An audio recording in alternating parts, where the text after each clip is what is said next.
अस्सलाम वालेकुम जी, की हाल चाल है? सारे ठीक ठाक होंगे, करना सारे ठीक ठाक होंगे। पंजवें रोज़े की सैरी का टाइम हो गया तो जा रहे हैं सैरी लैन। सब तो पहला सारिਆਂ ਨੂੰ पंजवां रोज़ा मुबारक। सऊदी वाले पाकिस्तान वाले चौथा, ठीक है।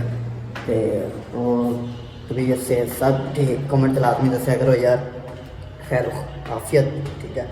उस बाद दुआ कराया करो, जेह्ड़े बीमार है अल्लाह ताला उन्होंने शिफा दे, ते जेह्ड़े तंदरुस्त ने उन्होंने रोज़े रखने की तौफीक फरमाए। जा रहे हैं सैली हैं, ठीक है। दुआवां च याद रखियो, जल्दी ਨਾਲ चैनल सबसक्राइब कर दो। तो ये साडा काम जारी आ, ये सारी रात ठक ठक ठक ठक लाई रखते, ठीक है। नींदर भी नहीं चज ना पूरी आती। तो बाकी मिलते हैं वापस आ गए, ठीक है। क्या तरक्कियाँ तरक्कियाँ तो हो रही हैं, लेकिन नींदर तो हराम की हुई ना सारी रात टक टक टक टक टक टक। लो जी असी नाश्ता लैके आ गए हैं, तो नाइट की ड्यूटी वाले भी आ गए। क्या बात है, साढ़े नाल है। आओ जी आओ, वेलकम वेलकम। असी नाश्ता लैके आए हैं, सैरी लैके, नाइट वाले ड्यूटी कर गए हैं। हाँ चलो कोई नहीं, जो असी आई तो भी मौजा मार रहे थे। आ जाओ आ जाओ आ जाओ आ जाओ। मेरी बना तेरी भी बन रही है, टेंशन न ले। और जी ओके जी, असी अपना काम कर लीए, रोज़ा रख लीए, तुम अपना कर लो। जल्दी चैनल सबसक्राइब कर दो, बैल की घंटी को दबा दो ताकि नैक्सट व्लॉग तुहाडे तक पहुँच सके बआसानी।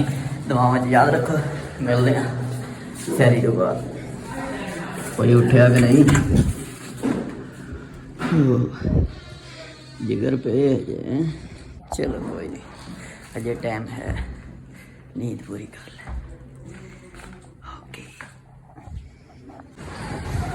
ओके जी, जान का टाइम हो गया, ठीक है। तो 5:02 हो गया, टाइम उत्ते हो गया। गड्डियां ये खड़ियां होनियां क्योंकि 5-7 मिनट से तुरदियां। उन्होंने भी पता भी रोज़ा रख के तो नमाज वगैरह पढ़ के, कुछ नमाज पढ़ लेंगे, कुछ उत्ते जाके पढ़ते हैं, तो फिर ही निकलना होंदा। चलो इन्नी की मेहरबानी है वो ड्राइवर की। बाकी मिलते हैं हम काम से जा के। अजे भी लगे हुए हैं, हाय हाय सारी रात टक टक टक टक टक टक टक टक। अस्सलाम वालेकुम जी गाइस, पहुंच गए हैं काम पे, ठीक है।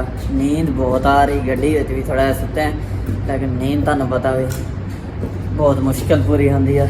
पूरी की होनी, बस गुजारा हो रहा, लेकिन ठीक है अल्हम्दुलिल्लाह। तो बाकी दुआ करो खैर खैरियत ना दिन गुजरे। बाकी दिल करता तो पै के सो जाइए, पाकिस्तान वाली मौज नहीं मिलनी।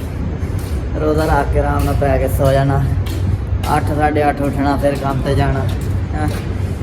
बाकी अल्लाह खैर करे। हम मिलते हैं थोड़ी देर तक, स्टोर पर पहुँच गए हैं, तो समान लै लिया, फिर जाना काम शुरू करना। तो फिर देखो अज की बनता। अज आखिरी दिन, कल चले जाना, कल छुट्टी, कल फिर उमरे ते जाना। अल्लाह खैर करे। ये नज़ारा चेक करो जी, माशाल्लाह। अस्सलाम वालेकुम जी गाइस, छुट्टी का टाइम हो गया, ठीक है। जा रहे हैं हम, तो अज फार्म वगैरह ये वो लेना सीगा, इस करके बस नस भजाई दे विच जिहड़ा ना वो नहीं बनाउण दा याद रहा वीडियो। बाकी जा रहे हैं, जान की वीडियो चेक करो, लैन लगी है तोड़ो तोड़। ये इन्ने क धक्के लगते ना जो अगे जे चले, इस करके असीं पिछे पिछे रहीदा भी पंचिंग तो हो ही जानी है। फायदा एडी जल्दी करन दा, ठीक है।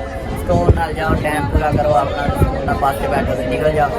वहाँ में धक्के मारती जिसका पता नहीं, इन्होंने पहला पहुँच के कोई इनाम हासिल कर लेना। तो बाकी पहुँच गए, हम रब्ता करेंगे। ओके जल्दी ना चैनल सब्सक्राइब कर दो, बैल की घंटी को दबा दो ताकि नेक्स्ट व्लॉग तुहाडे तक पहुँच सके आसानी। देखो तुहाडा जा रहा कल नूं ते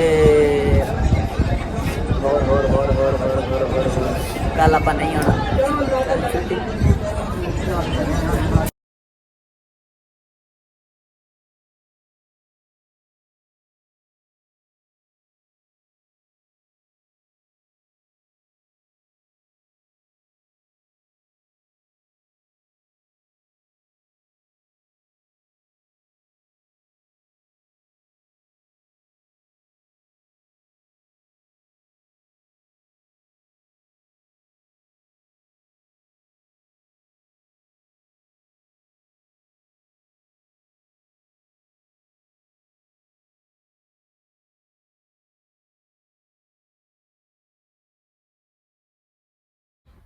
ਜੀ ਗਾਇਸ ਪਹੁੰਚ ਗਏ ਆ ਵਾਪਸ ਰੂਮ 'ਚ, ਨਹਾ ਧੋ ਲਿਆ, ਸਭ ਕੁਝ ਓਕੇ ਕਰ ਲਿਆ, ਠੀਕ ਆ।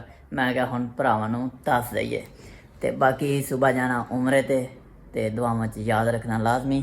ਤੇ ਇਹ ਦੇਖੋ ਜਦੋਂ ਦਾ ਪੱਕ ਸਾਨੂੰ ਲੈ ਕੇ ਆਇਆ ਇੰਜ ਹੀ ਪਏ ਨੇ। ਇਹ ਜੁੱਤੀ ਉਮਰੇ ਵਾਸਤੇ ਤੇ ਇਹ ਜਿਹੜੀ ਆਉਣ ਜਾਣ ਵਾਸਤੇ। ਇੱਥੇ ਆਉਣਾ ਜਾਣਾ ਤਾਂ ਕਿਤੇ ਨਹੀਂ ਹੁੰਦਾ, ਇਹ ਪਾ ਕੇ ਆਇਆ ਸੀ ਤੇ ਲੇਕਿਨ ਹੁਣ ਜਾਣ ਲੱਗੇ ਮੱਕੇ ਸਿਰਫ ਪਾ ਕੇ ਜਾਣੇ, ਫਿਰ ਅੱਗੇ ਹਰਾਮ ਪਾ ਲੈਣਾ, ਫਿਰ ਜਿਹੜਾ ਨਾ ਜੁੱਤੀ ਪਾ ਲੈਣੀ, ਠੀਕ ਆ। ਤੇ ਉਸ ਤੋਂ ਬਾਅਦ ਫਿਰ ਇਹ ਪਤਾ ਨਹੀਂ ਕਦੋਂ ਪਾ ਹੋਣਾ। ਤੇ ਮੈਂ ਕਹਿਣਾ ਜਲਦੀ ਅੱਜ ਟਾਕੀ ਛਾਕੀ ਮਾਰੀਏ, ਠੀਕ ਆ, ਸਾਫ ਸੁਫ ਕਰੀਏ, ਠੀਕ ਆ। ਤੇ ਬਾਕੀ ਕੱਲ੍ਹ ਵਾਲਾ ਵਲੋਗ ਤੇ ਬਲਕਿ ਅੱਗੇ ਆਉਣ ਵਾਲੇ ਵਲੋਗ ਲਾਜ਼ਮੀ ਤੁਸੀਂ ਵੇਖਣੇ ਆ, ਠੀਕ ਆ। ਤੇ ਜਿਹੜਾ ਸਭ ਨਾਲੋਂ ਬੈਸਟ ਵਲੋਗ ਹੋਏਗਾ ਉਹ ਤੁਹਾਨੂੰ ਪਤਾ ਜੁਮੇ ਦਾ ਹੋਏਗਾ। ਜੁਮੇ ਨੂੰ ਇਨਸ਼ਾਅੱਲਾ ਮੱਕੇ ਹੋਵਾਂਗੇ। ਤੇ ਜਲਦੀ ਨਾਲ ਚੈਨਲ ਸਬਸਕ੍ਰਾਈਬ ਕਰ ਲਓ, ਬੈਲ ਦੀ ਘੰਟੀ ਨੂੰ ਦਬਾ ਦਿਓ ਤਾਂ ਕਿ ਨੈਕਸਟ ਵਲੋਗ ਤੁਹਾਡੇ ਤੱਕ ਪਹੁੰਚ ਸਕੇ ਆਸਾਨੀ, ਠੀਕ ਆ। ਤੁਸੀਂ ਵੀ ਸੋਚਦੇ ਹੋਗੇ ਯਾਰ ਮੈਂ ਐਸਾ ਬੋਲਦਾ ਹਾਂ, ਠੀਕ ਆ, ਮੇਰੇ ਵਲੋਗ ਵੇਖ ਕੇ ਤੁਸੀਂ ਥੱਕ ਜਾਂਦੇ ਹੋਣੇ। ਤੇ ਇਨਸ਼ਾਅੱਲਾ ਜਦੋਂ ਕੁਛ ਮੈਨੂੰ ਪਤਾ ਚੱਲ ਗਿਆ ਨਾ ਵੀ ਮੇਰੀ ਆਡੀਅੰਸ ਮੇਰੇ ਸਾਥ ਅਟੈਚ ਹੋ ਰਹੀ ਹੈ, ਠੀਕ ਹੈ, तो फिर मेरी भी आवाज़ निकलेगी, ठीक है। फिर मैं भी गूंजागा, फिर मैं भी इंज ही बोलांगा जिदा हुण बोलना भी। जल्दी ना चैनल सब्सक्राइब कर दो, बैल की घंटी दबा दो ताकि नैक्सट व्लॉग तक पहुँच सके बआसानी। जल्दी ना चैनल सब्सक्राइब कर दो, बैल की घंटी दबा दो ताकि नैक्सट व्लॉग तक पहुँच सके बआसानी। फिर इंज बोलिया करना आगे। बाकी दुआवां च याद रखना, ओके। तो मिलते हैं नैक्सट व्लॉग दे विच, ठीक है। चैनल सब्सक्राइब कर लो, बैल की घंटी दबा दो ताकि नैक्सट व्लॉग तक पहुँच सके बआसानी। अल्लाह हाफिज़।